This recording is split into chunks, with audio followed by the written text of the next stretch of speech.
everybody, it's Super Ty. We're going to be talking about the comics that are coming out tomorrow, February 20th. I'm joined with my friend Comic Book Brando, and there's a lot of stuff coming out. We also have some cool announcements happening at the end of the video, as well as funny wit. Funny wit. Yeah, I like to think we're witty. As opposed to the unfunny wit. Yeah, you know, like the sardonic wit. As usual, if you guys have any questions, comments, anything you guys want to talk about, just say something in the comments and we will get right back to you. We will address it with immediacy. So I'm going to start off with a book that I've been really enjoying. It's called Middle West. It is by Scotty Young and Jorge Corona. This is issue number 4. So main character, he's trying to find this wise sage of a woman, a fortune teller kind of lady at this really strange kind of carnival. But he's also hungry, so he's trying to steal some corn dogs as well. There's robots, there's enchanted foxes, there's wizards that don't look like wizards. This is just a really fun story of a kid trying to figure out if he is cursed or not by his father's anger, I guess is the best way to put it. Really enjoying this. It's one of those kid quest books, so if you're into those kind of things like Wizard of Oz or I Hate Fairyland, then you would definitely love this. Yeah. Wolverine, Infinity Watch. Now, of all the characters that could become the new cosmic keeper of the Infinity Stones, I never would have picked Logan. Well, Logan's back, and he is involved with a situation where the stones are out there, and he's being called upon by a surprising person to keep them safe. So find out more about that in this first issue. We're going to see where it goes. I'm pretty excited to see more Wolverine in the comics again. And now we're taking a little different path, a cosmic path. Now, I will say, you should read Return of Wolverine number 5 before that, because this leads directly into that book. This is the conclusion of Wolverine trying to figure out how he's back to life. The character Persephone, not the one from Wicked and Divine, obviously, but another character named Persephone. She has grand designs on the Earth, and Wolverine, of course, is going to have to stop it because he doesn't want the entire world to die. Very funny parts in this, which I wasn't expecting a whole lot, but, I like Charles Soule's writing, so he does have some good jokes in there. But if you were going to read Wolverine Infinity Watch, read this first because it directly goes to that one. So, just wanted to throw that out there. Pachow. Batman 65. This is the third part of the new storyline with Batman and the Flash. Also tied in with the current Sanctuary storyline, Heroes of Crisis. So we've got someone is trying to tear apart the pairing of Batman and Flash. They're working very hard to solve this murder mystery, and someone is not happy to have them putting their heads together on that. So they have a weapon in the form of Gotham Girl to potentially break up that team and cause some chaos. Find out what happens in this third chapter of a 4-part storyline. My next one is a book that I just can't get enough of, East of West. This is issue number 41. Now, in this issue, you're going to see a little bit of a backstory between the character Wolf, the big Native American dude that's like giant and can turn into a wolf, as well as a story with Prince John from the Kingdom. It turns out that they might have known each other a little bit better than anybody else thought before. This is all directly leading up. I'm told that this is going to be ending very soon, so this is all leading up to the big climactic, end of the world kind of thing happening. And as it says, you have earned what is coming to you. So I love this very nihilistic, alternate history, dystopian future, sci-fi western. It's awesome. So good. One of my favorite books. Oh yeah, this is amazing. Black Widow number 2.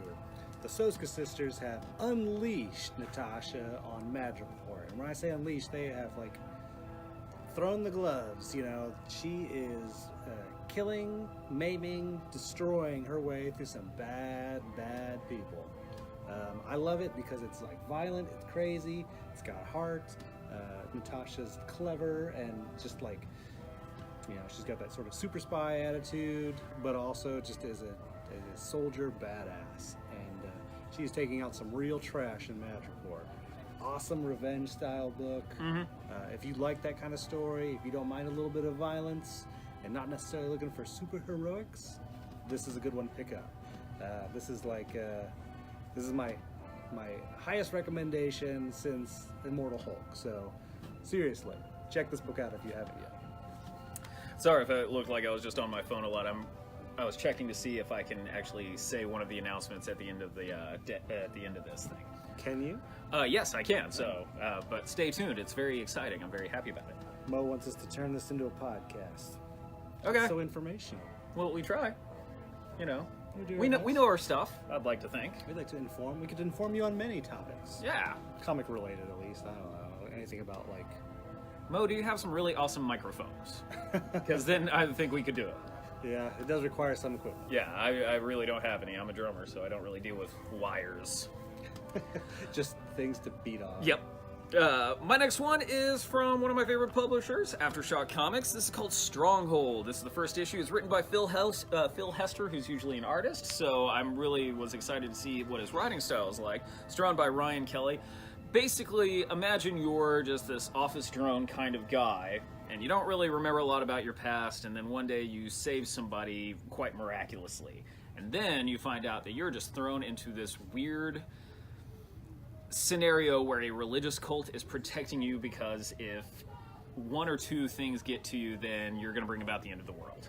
I'm trying not to spoil anything past that, although that was pretty deep into the plot there.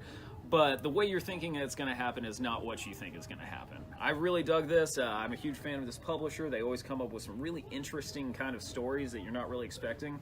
So I'm in. I want to see what happens to this because, you know, I love the idea of, you know, regular Joe becoming part of this grand global conspiracy. Awesome. Yeah.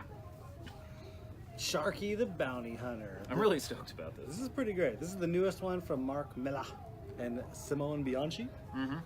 So we've got space bounty hunting, which is always going to be something I'm going to check out ever since Cowboy Bebop.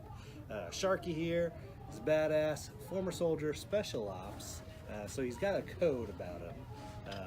And this is Extra Billy, who... Extra Billy. Yes, Extra Billy. That's a great name. That's a great name. He is the nephew of Sharky's latest bounty and is now homeless and needs to get across the galaxy.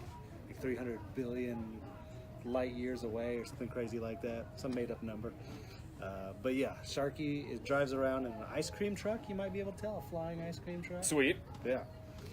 Very cool, very fun. Some sci-fi, lots of sci-fi, and just like space cowboyism, which is always a thing that I'm into. So give this one a shot. I always like Millar's new stuff and seeing what he's doing. Everything has sort of like a different feel about it. This seems to be fairly lighthearted for being a space bounty hunter book, so I'm on board. Yeah, nobody leans on Sharky's machine. I know.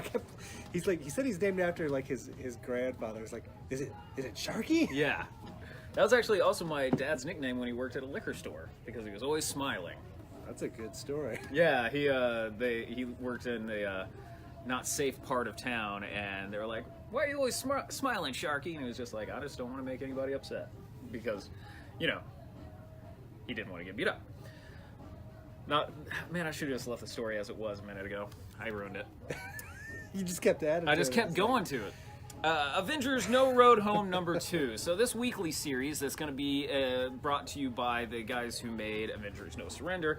Basically, somebody just killed all the Greek gods, and Hercules is out for revenge. The lady who did it is Nyx, the goddess of darkness, and it's not going well. Everybody's, you know, trying their best, but, you know, you're fighting against all these different gods. It's not going to work out super well. You know, how can it, you know, the Vision, a robot, battle, you know, the goddess of darkness?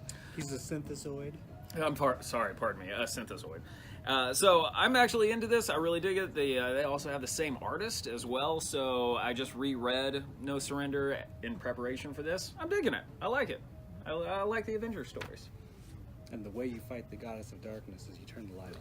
Well, I'm wondering why they haven't gotten to that point. Like, they could have used, you know, like Dagger or somebody. Just like, hey, there you go. But hasn't happened yet. Call up Dazzler. She's not doing nothing. Friendly Neighborhood Spider-Man #3. So, Peter's new kindly neighbor, Marnie, turns out to be kind of a badass Cool. and super strong and knows that he's Spider-Man. Oh, what? Yeah, so this is pretty great, and Spidey's going to try to get answers from her. Who are these two orange kids? How can he possibly help this situation, not knowing what's going on? As usual, Spidey's in over his head, but that always makes for the most fun Spider-Man story. It's my favorite one going on right now. I really dig that series. It's pretty excellent. A little adjacent to Spidey is Venom, number 11. Now, avoid the internet because there's a really big thing that happens at the end here. Stevie Nicks got us some darkness. Thank you, Dan. It's good, Dan. Sorry, that threw me off. Anyways, there is a huge reveal at the end of this issue. And also, you know, somebody's been messing with Eddie for longer than you think they have. Oh. Yeah, this one I'm actually going to be quite vague on. Just read it, you'll enjoy it, trust me, but there's like at least 4 oh my god moments that happen in this. So definitely pick this up if you were enjoying Venom or you were very big, you know, into giant surprises. GoBots number 4. This series is great. This is so good. Tom Scioli always brings me joy, but when he's able to kind of like just sort of like let loose and you know, because who really cares about what's going on with the GoBots? So he's able to have the freedom to do what he wants to do with the GoBots, and it is awesome. I highly recommend picking this up if you haven't yet. If you have any kind of love or affection for I'm not even going to say GoBots. I'm going to say like 80s toy cartoon properties. This is a fantastic read because it's like, what is he doing with these characters? Yeah. I mean, I don't really know what Scooter's personality. I guess I actually did remember Scooter's personality, but like, you know, what's Leader One really likes? What's Psykill's motivation? I know the Transformers backwards and forwards Yeah. years ago. I never really cared about the GoBots. But now I care a lot because this is Crazy Town, and I love it. And, well, you should just read it because some other things show up. Oh, well, I mean, a very familiar GoBots property When you pointed it out, I laughed very heartily. that you have probably sitting around in your toy chest from being a kid, Yeah, and will make you smile when you see it. it was pretty great. My next one is The Amazing Nightcrawler. What? So, in this Age of X-Men world that has been going on in the Uncanny X-Men, is now Nightcrawler is this big famous movie star. He's the most popular man on the planet. He's like Tom Cruise, Spider-Man, I don't know, some other really amazing actors as well, just all wrapped into one. But, you know, in this whole world, being in love or loving anybody is the one no-no you're not supposed to do. And of course, somebody's, you know, falling for the Nightcrawler here, for Kurt. You can't be George Clooney famous and not have to fight off love. Yeah, he is very George Clooney famous in this. I really enjoyed it. I wasn't sure what I was going to think about it, you know, but I picked it up, and I actually dig it. I'm going to be in. I forgot how much I like Nightcrawler as a character. And another cool thing is they bring in a lot of old school, like, Excalibur characters. Like, do you remember Keelan? Oh. The cat-looking dude? Yeah, he's in this. Oh, weird, right? Like, I didn't know he was still around. So, yeah, I'm enjoying it. Angelique earlier said, hey, y'all. Hey, y'all. Avengers number 15. I love this. Buy this comic or we'll kill this Avenger. Classic. So the Shadow Colonel has a whole cadre of vampires, and they are trying to like eliminate all the weak vampires of the world. For some reason, they need Ghost Rider to do that. Also, Dracula's being held through his own machinations in a Russian prison. All right. So he's going to get a visitor from one of the Avengers, and they're going to have a very a heart-to-heart that's going to be very disconcerting. Jason Aaron is bringing big bombastic stuff to the Avengers. So if you're on board, you already know that. If not, if you want to see crazy, wild, superhero action, this is the book for you. So a lot of people were asking for this. Hulkverines. So, obviously, when you have some of the biggest brawlers in the Marvel Universe in the same book, it's not going to be a nice, pleasant tea party. It's going to be just all-out brawls, which this book definitely does have. But who is causing all these fights starting to happen? It's not who you think. It's a classic Hulk villain that hasn't really been around that much in the comics recently. So you'll be able to notice it. So if you haven't read Weapon H, that's okay. You know, it fills you in enough for what's happening to know the motivations for everybody. But it's not just, you know, random mindless Hulk. This is the immortal Hulk kind of scenario where it's just, you know, he's smart, he's mean, he's terrifying. So how would, you know, Weapon H or Wolverine be working through this? I actually kind of enjoyed it. I was like, what? I thought, what's happening here with this? But I actually enjoyed it. I thought it was pretty fun. I forgot. Oh, Greg Pak's writing it. That's why. I love Greg Pak. He writes a good Hulk. Yeah, he does write a good Hulk story. Catwoman 8. So last we checked in with Catwoman, she was being set up by Penguin. We're going to see what's going on in this issue. Penguin wants her to steal something very valuable, but that very valuable thing is going to come at a pretty dramatic price. So give this one a read. It's been a pretty excellent sort of cat burglar, a lot of heart story and family to it. So Catwoman's been pretty good. She's still dealing with the whole no wedding situation, so give it a shot. Is the thing that she's trying to steal 24 karat gold Pokemon cards? For the Burger King Yeah. tie-in? Yes. Okay, just wondering. My next one is from Vertigo. This is the first issue in the series High Level. So it's written by Rob Sheridan, which I was really stoked about this because I don't know if y'all know this, Rob Sheridan is an artist that is frequently used by Nine Inch Nails. So I was like, oh, cool, he's making a comic. Takes place in dystopian future kind of thing where this girl, she's only known as 13. And she works for cleaning out the sewers of this like ramshackle town. And she's also a smuggler of precious cargo. Well, one of the things that she's probably having to smuggle may or may not be the savior of this town called High Level. So it's going to be one of those big quest books. A lot of really interesting character back and forths with, you know, it sets up, hey, there's this Black Helix squad, and they're like these, you know, stormtroopers and all this other stuff. A lot of you know, prologue happening in this issue, and I'm sure the next issue, that's when the action's going to be, you know, bang pow. You're a 90s music guy. I am. What's your favorite Nine Inch Nails song? Oh, goodness. Well, the first one I learned how to play on the drums was Wish off the album Burn. That's a good one. That was a good one. I really like a lot of them. I mean, I'm a big Nine Inch Nails fan. Me too. Got to see them last year. It was great. Lucky. Yeah. I have to go with... Ooh, I don't know. There's so many different emotional responses. Yeah. So one day it'll be March of the Pigs. The next day it'll be something I could never have. Yeah. Which is so good. Guardians of the Galaxy #2. This is something you can have when you come in for New Comic Book Day tomorrow. Good segue. Yeah, I did it. So Donny Cates has been going completely cosmic with this. The Guardians are no more, but actually they are once again around because of a bad situation. The Black Order just unleashed a black hole on a meeting of very important cosmic entities, losing some, destroying some, doing horrible things to others, and the goal of retrieving or stopping Thanos from being reborn in a new body is a little bit scattered now. So we've got Star-Lord and his crew, and then we've got some other folks that were involved in that meeting that have their own goals. Pretty awesome stuff, and things really start to brew to bubble over. Oh. When Peter Quill makes a drunken 4 o'clock in the morning call to Earth. We've all done that. I call Earth all the time. Well, I mean, yeah. Yeah, especially drunk at 4 a.m. I was gonna say, I'm sure you've done that at some point. At one point, yes. I just want to talk. Hey Antarctica. Hope things are good. You just calling elsewhere on Earth? Yeah, just anywhere on Earth. My next one is Naomi #2. This is part of the Wonder Comics imprint from DC Comics. This is being written by Bendis.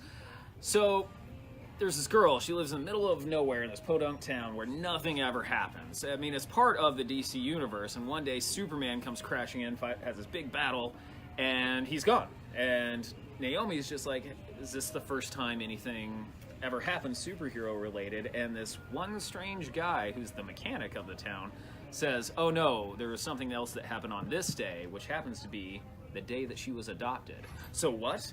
Who's, there's a lot of strings to be connected, a lot of, thumbtacks, like on the bulletin boards. Could she be super? Who knows?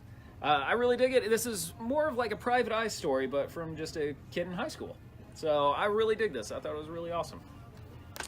I'm going to be laughing for the next couple hours about, hey, Antarctica. Yeah, you're welcome. Yeah, that's all you, man. I'll make you a shirt that says I that. started to lose it there a bit. 7 to Eternity. This is number 13. So it's been a little while since the last issue, but I can mostly keep up with what was going on.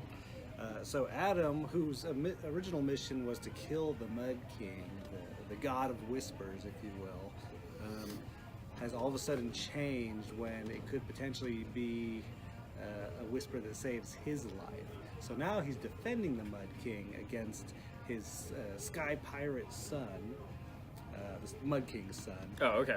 However, another one of the Mud King's son, the Piper, is there to retrieve him as well. Things are going to get crazy, and then Adam is going to a very unique place to get answers, or at least some clarity on the situation, some overwhelming clarity. Awesome, thought-provoking sci-fi, fantasy. Rick Remender has been just killing it on this book. It's hard to wait for it, but when you get to it, it's always good. So pick this one up. Don't let it fall behind. It is awesome. Legion of Doom number 18. I'm just kidding. It's actually Justice League number 18. Brainiac's. I was going to say he was going to Antarctica as a weird place. But anyways. That's good. Brainiac's Revenge. So if you haven't been reading this, there's a doorknob that is also the key to this grand conspiracy on a galactic scale. Now we're kind of figuring out what this doorknob is all about. It involves Vandal Savage. It involves Brainiac taking over Lex Luthor's mind. And Lex Luthor is trying to buy some time, so he's like, hey, I will give you all of the information I have about this cosmic doorknob. I know that sounds weird, but will, Lex weasel his way out of this one? Because Brainiac is pretty cold and emotionless. Like, why would he care? He's essentially immortal. He can just take his time. Anyways, it all leads to this huge revelation of some more of Lex Luthor's past, because if you read last issue, turns out Lex and Martian Manhunter were friends when they were children. So, what's happening? It's crazy. This is almost like the unauthorized biography of Lex Luthor these past couple of issues. Wow. And Lex Luthor is a great villain, so I want more of that. That was a great book, by the way. Yeah. And I've accepted a cosmic treadmill for many, many years. I can accept a cosmic doorknob. Yeah, exactly. Love Romance is number 1. I'm stoked about this, actually. This is pretty fun. This is another one of Marvel's one-shots celebrating their 80th anniversary. And this one is kind of focusing on their romance comics. However, with a strong sci-fi bend to them. We've got robots in love. Mm-hmm. We've got ghosts. We've got a very unique sort of Victorian-style romance. Mm-hmm. Very cool stuff. Definitely with that sort of weird comic book twinge of this is sort of romantic and sort of just twisted. Okay. So, a lot of fun. I recommend it. Pretty great little one-shot. 4 little stories that'll make you go, huh. My first trade paperback is Transmetropolitan. This is now the new format that these are going to be printed in. This is, I believe, the first 12 issues. So it's a nice, thick book here. It's kind of like what they did with Preacher and Scalped and all the old, great Vertigo books. Although this was originally published with Helix from DC, right? Well, that's, yeah. Sort of, like, that's it what they started were Helix. calling that imprint before. Yeah, and then it became Vertigo. Sort of science fiction-y. Yeah. Comics. Well, you can get the first 12 issues for just $20 in this. So I think this is really cool. I'm not gonna lie, I haven't read Transmetropolitan yet. Ever? Ever. Oh And my I'm a huge Warren Ellis fan too. I just never got to this one. It's almost more relevant today than it was back then. Well, you know me, I'm gonna pick this up and I'll read it and I'll get back to everybody, but I'm very stoked that it's coming out in this format so I can just, 6 books as opposed to 12 or 13. A few years ago, I spent an entire Sunday reading all of Transmetropolitan. The entire thing? Yeah. Man. I read it all in one day. Sunday well spent? It was my mind was a little broken by the end of the day, but it was awesome. That's a lot of Warren Ellis to ingest Yeah. into your system in a span of a few hours. And it looks like the fun, nihilistic Warren Ellis as opposed to, super science heavy or something. It's probably my favorite Warren Ellis ever. Wow. I mean, Global Frequency was great, but it's much shorter. Transmet has a lot of story to it. I'm gonna stick with Planetary, but Don't get me wrong, I love Planetary too. It is definitely neck and neck. yeah. I think Transmet pulls out just a little bit ahead because it says so much about politics and media. Mm-hmm.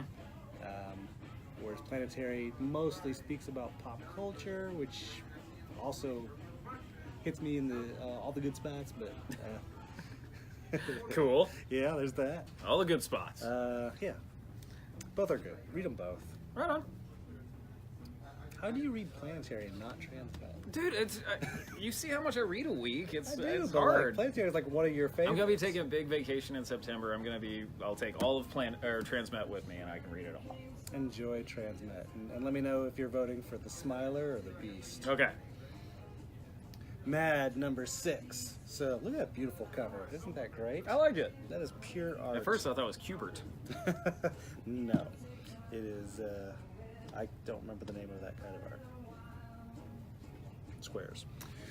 So yes, Mad is great from the usual gang. Actually, the slightly different gang of idiots, because ever since the editorship has been taken over by Bill Morrison, thank you, I was blanking on him, formerly of Bongo Comics, has become a progressively different feel to Mad. A good one, though. A lot of good, intelligent discourse and comedy and farce, but a lot of the classic stuff too. They make fun of Mary Poppins and The Good Place, The Gooder Place, I believe is what it's called. Oh yeah. Yeah, awesome stuff. I love Mad. If you haven't picked one up in a while, give this a shot. It's a little bit different, but also the same. My next one is Secret Agent Deadpool. This is one of those Marvel first time in print, premiere graphic novels, they're called, MPGNs. They just did one with Cloak and Dagger and Sisters of the Dragon, or Daughters of the Dragon. So this one, it's about Deadpool, who accidentally kills a secret agent, and it's the wrong one. So he actually has to finish this guy's mission for him. So, just imagine if, somebody accidentally kills James Bond, who's like, oh crap, I gotta go take care of this now. Yeah. So it's written by, who's it written by? Christopher Hastings, which has some really good work in his portfolio, so can't wait to see it. Nice. What a great cover. Black Panther, Revenge of the Black Panther. This awesome epic volume collects Black Panther 1 through 15, which is all the Jack Kirby run. Nice. Also Marvel Premiere 51 through 53, Marvel Team Up 100, and Black Panther 1 through 4, which I believe was a Christopher Priest miniseries. Okay. I think. Yeah, I mean, mostly recommending this for the Kirby crazy cosmic Black Panther stuff with wild inventions and technology and just really fun, awesome comics. Very 70s. Oh. Excuse me. Kirby is the king and forever will be. So if you've never read any Jack Kirby, this is a great jumping on point. This is an excellent way to sample his works and with a familiar, beloved character. My last one is Captain America, Winter in America by Ta-Nehisi Coates and Lionel Francis Yu, and I believe he's the only artist in this. Yeah. So this takes place directly after Secret Empire, where Cap is not as trusted anymore, and he's trying to find himself, but also justify why he should still be around, because America's different now. And now there's this very sinister cabal of people that are both, you know, in the military, or they're at high levels of the government, or they're just billionaires, and they're trying to mold America into the way they want to be, and Cap ain't having it. This has been really solid. I enjoyed this because, you know, I like Coates' run on Black Panther, but every once in a while I get like a little slow and a little just like, you know, hey, we need something to happen in this issue. Well, in this, he kind of learned that lesson of like, hey, there's stuff constantly happening, but there's still a great sinister plot happening beneath it. More action infused. Yeah, you know, but it's still smartly written, and that's what I dig about it. Was it Urusei Yatsura? Urusei Yatsura, I believe. The Adventures of Loom. Loom? Or Loom, just in the 80s if you read it then. Okay. Classic manga storyline, sort of like steeped in Japanese folklore tradition. Cool. So she, if it's been a long time since I read this, but I was really excited to see a nice big fat volume of it. It's from the creator of Ranma Half. Yeah, Ranma Half. Yeah, and Inuyasha. So she's an alien princess. Okay. And if a boy touches her horns, it'll save the world. All right. Except she flies, and she's more evasive than to just allow that to happen. Okay. Been a while, but I'm excited to reread it. It's very, very occasionally a manga will come across my path. I'm like, oh, I should read that again. It's been a long, long time. Or maybe I saw some of the manga, or not manga, the anime long, long ago. Yeah. Back in the 90s. But fun classic series. Check it out if you're a fan of manga or would like to be one. So let's talk about some things that are going on. Next Tuesday is our book club. It's going to be Shade the Changing Girl. Awesome. So our friend Nolan is going to be taking care of that. What else? We have... Oh, this is the thing I was checking to see if I could actually talk about it. Eric Powell, the creator of Goon, is going to be coming down April 10th. That's awesome. I'm really stoked about this. I've always been a fan of his artwork, of his stories, so like now we actually get to meet him. I'm really stoked. You were never here for any of the times he visited? No, I wasn't. That's when I was in Philly. Oh. Which is a bummer. He's very cool. He's very fun. Nice. I got to hang out with him a fair amount when he was here for Staple, and he dropped by a couple times after that. Very cool guy. The Goon is one of my all-time favorites, and he's just one of the best artists working today. Oh yeah. So we're gonna be having him here. There's gonna be an exclusive tour comic of his coming out, like because they're relaunching the Goon. There's gonna be this exclusive cover that's like, you know, the rock and roll tour of the Goon. Sweet. So I'm very excited about that as well. What do you got going on?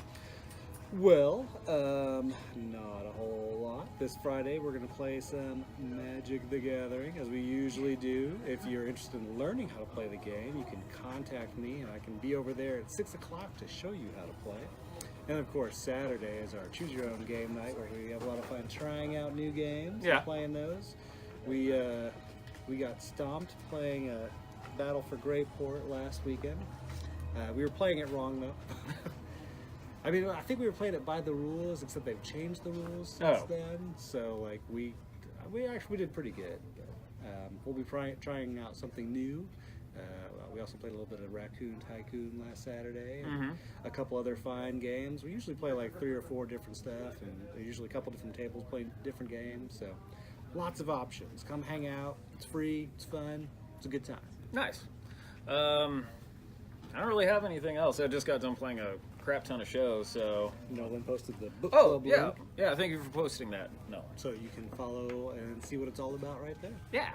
I really wish I had something going on this week, but I'm probably just going to sleep a lot, thank goodness. Thanks for everybody for spending the last weekend of Sidekick with us. It was a blast. It's crazy. Yeah, but don't worry, it'll come back in some form or fashion later. We're keeping the Facebook page up, for special deals, stuff like that. So, are we able to talk about Tech 1000 Detective? Oh, Yeah, sure. Yeah, that came up. We're going to be doing a midnight release party for Detective Comics 1000. Yeah. Yeah. So we'll be here at midnight. Yep. And but not here first thing on Wednesday morning. We might sleep in a little bit. Yeah. When is that? When is that coming out? It's We don't have the date on I think it's me. like a month from now. But you can plan for it now. Yeah. When Detective 1000 comes out, we'll be here at midnight with that, with all the covers that we're able to get a hold of. Right. I'll actually be debuting a Silver Age detective collection, along with a lot of other Batman back issues that I'll be grading, especially for this event. So if you want first crack at some of those cool, rare Batman back issues, or to just be one of the first people to read Detective 1000, that landmark issue, Yep. with so many awesome Batman creators on it, you can be here at midnight for that. Yeah. Well, we usually open up like at 11 and just hang out, and then Yes. you know, then you can buy it at midnight. You can actually buy it at midnight. You can be here at 11. Yeah. I don't know. I don't got anything else. You? Sounds good. Cool. Well, you can follow me at SuperTitanton1. You can follow you at. Comic book brand. You can follow both of us at Austin Books, and we will see you tomorrow. A lot of cool stuff. We didn't even get to everything. There's new Monstrous. There's new The Wildstorm. There's another X-Men book coming out. There's a lot of things coming out. So come visit us. Hey Antarctica, how Hey you Antarctica, doing? what's happening?